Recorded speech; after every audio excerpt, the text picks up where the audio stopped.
India's local crypto and Web3 advocacy body asked for action against offshore entities. Source: Bharat Web3 Association's BWA chairman wrote the letter to the Indian government on December 16. The offshore exchanges have been given 2 weeks to respond to the show cause notice. All we are asking for is a level playing field, said Rajagopal Menon, vice president of prominent Indian crypto exchange WazirX.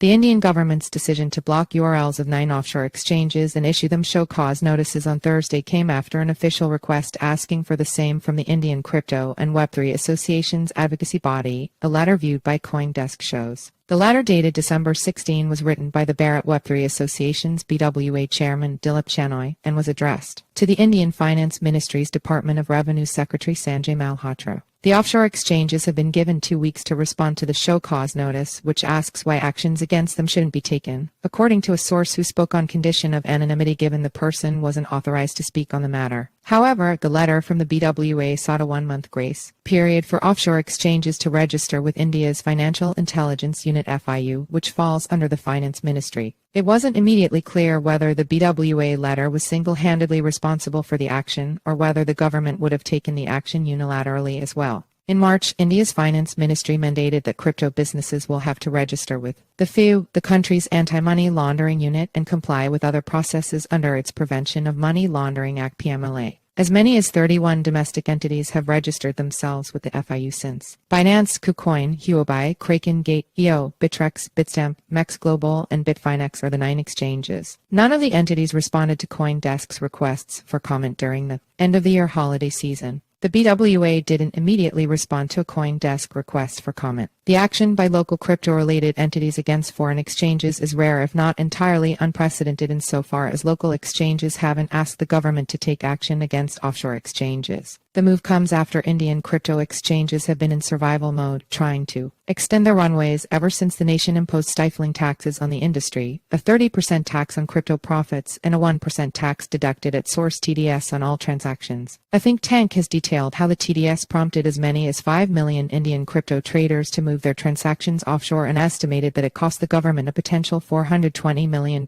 in revenue since it was introduced in July 2022.